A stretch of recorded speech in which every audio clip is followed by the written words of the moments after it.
So in Season 11, we got a new map added to the game, Runasapi. And you guys know what that means, right? I'm putting on my walking shoes, or flying shoes, and discovering some of the secrets that are hidden on this map, which promises to be interesting because this is the home of Illari. And we all know that a lot happened in the home of Illari. Let's find out. So I want to start out right here with a top view of the map to just highlight, show you guys how small this map is. It's not dramatically different from the other push maps, but you can feel that it is not as big as some of the others. On top of that, that is something we're going to see a little closer in a second, but the spawn points also are a little further away to allow more space on that final point. It is interesting. They clearly listened to all the feedback they got on the other push maps and integrated all of that feedback in this one to make it into a push map that we will like. Let's find out. I'm going to start out on the red side of the map. If I just look at all these colors and the whole sunlight kind of falling in, it kind of reminds me of Paraíso, which makes sense, but it definitely has a very different profile. The whole architecture is very sleek. The profile of the buildings is very different. I have these high rooftops, almost ceilings that are higher than the building itself. Besides that, there's a lot of terracing going on, both in the city, but definitely outside of the city. Let me show you. So if you look down in the valley, you can see the old valley, the old terraces that were probably made hundreds of years ago, that were used in agriculture. And then on top of that, almost 10 times as high are all the new terraces that are being hydrated and worked by robots. Everything seems to be automatic. I also want to kind of highlight these guys, these kites. You can see 3 of them in the shot. What is interesting is that they're not zeppelins or anything. They're hollow inside. They're basically like kites, and they're made out of solar panels. So what I think they do is just capture a lot of sunlight. Now, what I'm wondering is, what are those 2 little, I don't know, drones that are flying behind it? Some of them have 2, others have only 1. And I checked it out from a little closer. Let me show you. So as you can see, they're just hollow. And these are just like little turbines. So I'm wondering if they are used to propel the kites to a certain spot, into the sunlight, if they get into the shade to push them away. Or that they're also used to capture wind energy. Because this society, this civilization, definitely is very heavy on the natural resources. They use a lot of sun energy, wind energy, but also water. I'll be showing that later in the video. Yeah, interesting. Okay, let's fly back. So this is the spawn on the red side, and it is a research center called the Wirakucha Research Center. That was kind of difficult to say. What I found out is that Wirakucha is actually the name of a pre-Inca deity, was also an Inca emperor, and it is a mountain in the Cusco region. So I guess it's a popular name in Peru. Anyways, let's go in the research center and check out what they're doing here. I love this seal, a beautiful piece of Inca art. So this is it. This is the spawn room, and it is basically a research office. I would definitely love to work here. I mean, it looks air conditioned. There's some water in the middle of it, but you know, some rubber boots and you're set. Love the natural light that falls in. That's a beautiful office to work in. And you have a nice view. So this is a waterfall that comes down from the mountain, and it is going under the city and will be used later on. I'll show you in a second. Look at this wall. I've always wanted a wall like that in my house, but my house is not big enough, and I do think it starts to smell after a while. So yeah, skipping.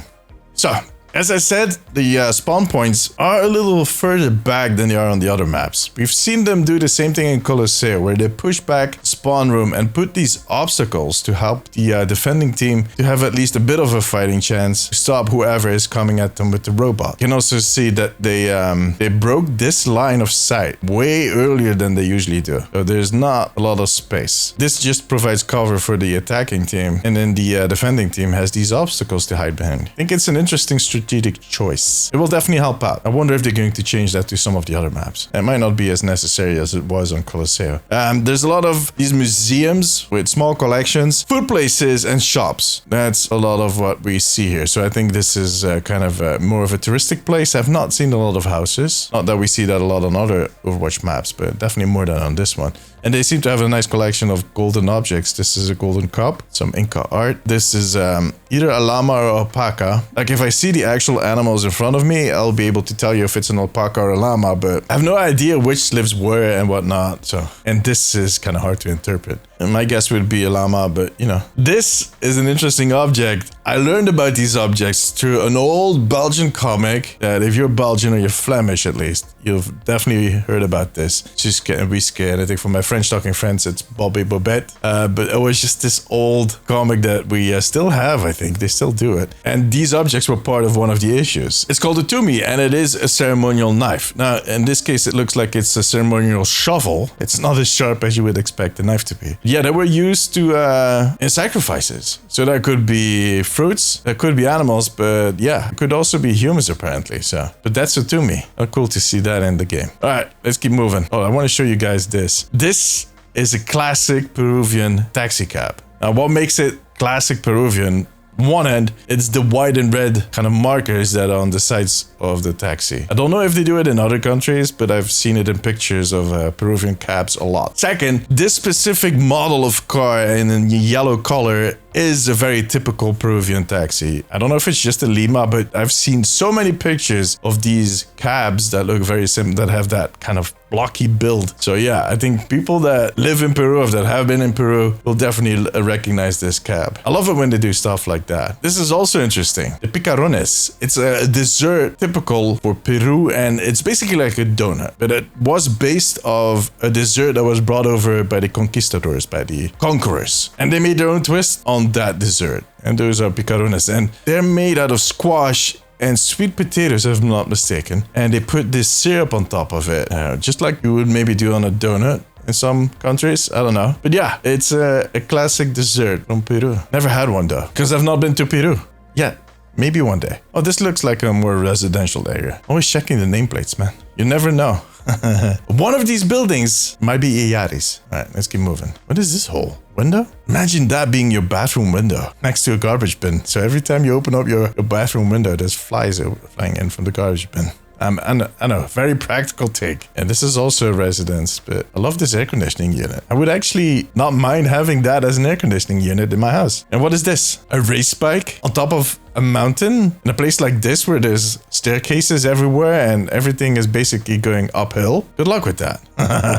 Right, this is Cafeteria Andrea with a toucan as a logo. Toucans are those birds with the really big beaks. And from what I've heard, they're very intelligent. I don't know. Wait, is this door going anywhere? Excuse me? What is this door? Yeah, there's a little bit of space, so I've guessed that is a hallway to the toilets or something? Okay, I don't know.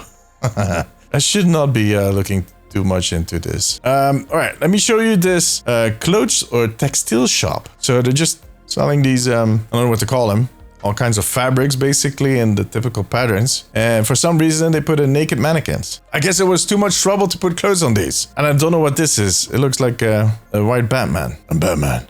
No, that wasn't Batman. So there's a lot of polos, shirts, everything you might need. And there's a loom right here. Now, it took me quite a while to figure this out, but what is this loom doing? And then I figured, and then I saw it actually. What this loom is doing, so you basically have normal fabric. I don't know, maybe they are making it right there, or yeah, it looks like they're making it right there. But what they're doing is they're threading it with golden sun energy thread or something. Basically, the stuff they did to Illari is also being done to this piece of cloth. And you basically get fabric that is imbued with the power of the sun. That is cool. I would like a vest that is made out of that fabric. I think it would make a great vest for when it's raining. I'm going to look on Amazon if they deliver.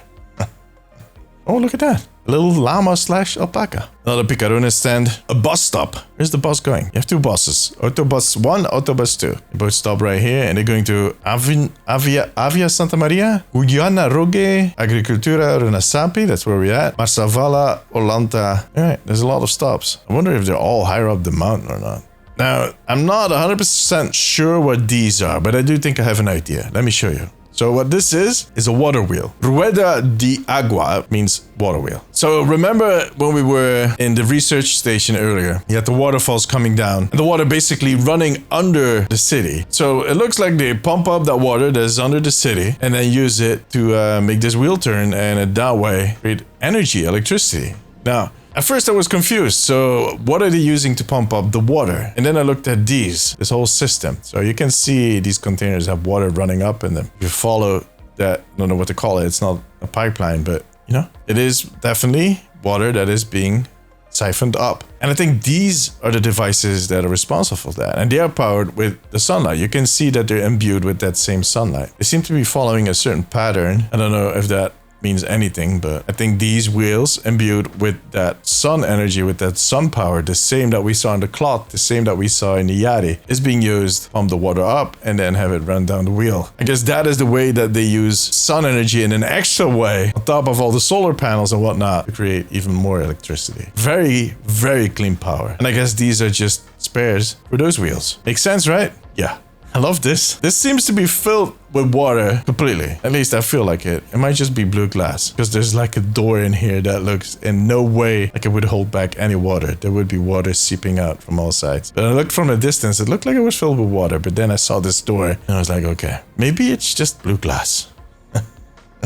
All right. I think we're slowly getting to the middle part. Oh yeah, there's this little fruit and a juice selling van. I would definitely love a juice right now. And then this is the center point where you have, for the first time ever, I think, for a push map, you have a jump pad. And see, this is the solar energy. This is where it starts out. This is basically the battery. The solar battery is being used to power this whole station. Make those wheels turn. You figured it out, guys. All right, so this is the push bot. Another few of those taxi cabs. The Toucan shop. I'll come back to this room in a second. Guys, this, as it says on the floor, is a monument that commemorates the Inti Warriors. So Illari was one of the Inti Warriors. They're basically like the soldiers for the Inti society. This sign is written in Quechua, which is the native language for the Inti people. And when we talked to the voice actress for Illari on the podcast, she explained that that is a language that is slowly kind of disappearing, but that they're really trying to kind of bring back so young people start using it again. Now, what this says, I have it written down, so bear with me for a second. The warriors have brought the hair of the sun so that we may worship it. When I read that,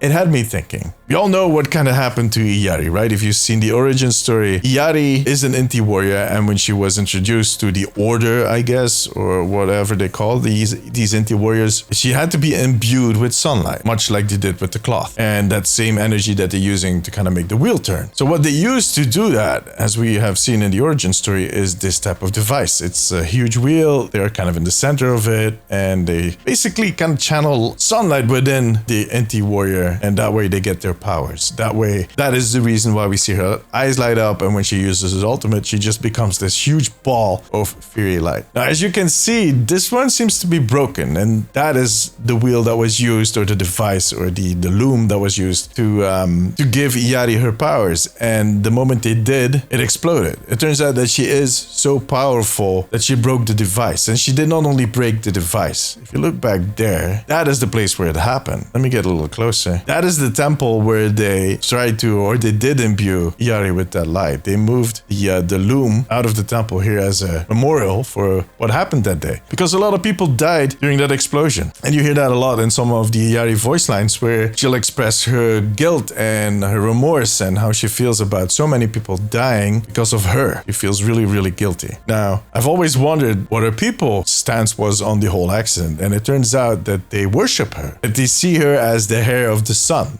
Basically, as the daughter of the sun god, so to speak. They see her power and that they appreciate her, and yeah, basically that they consider her a deity of her own kind. She's being worshipped by her people, and she's running away. That's what she's doing. That's why she is in the game, and that we can play her, because she basically left her people behind and is hiding from them because she feels so guilty, and they want to attribute her a role. They want to put her on a pedestal. They see in her the future of their people, and she doesn't want to take that responsibility because so many people had to die for her to become this powerful, and she can't live with the guilt. And I think that is a very interesting story arc that I hope we'll see develop over the next few years, on how her stance and her personality changes as she kind of accepts who she is and what she's meant to do, her purpose, her destiny, which is kind of similar to Surgeon in a way, but that is something for a different video. Yeah, that is what this memorial taught me. And if you want some extra proof that she's really being worshipped right here, this is the visitor center for the Inti region. And the first thing you find is this huge painting of Illari in sunflowers, which basically symbolizes the sun for the Inti people. And it just, this whole picture almost is like, you know,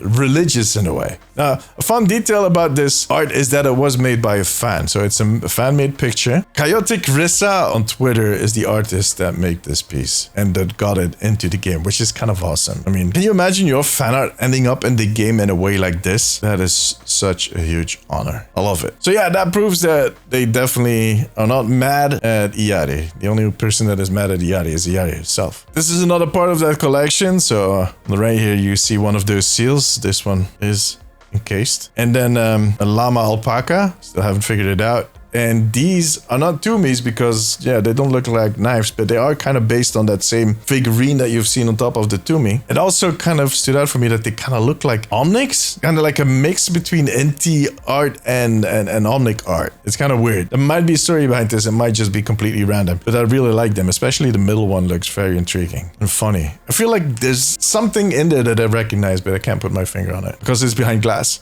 I'm sorry.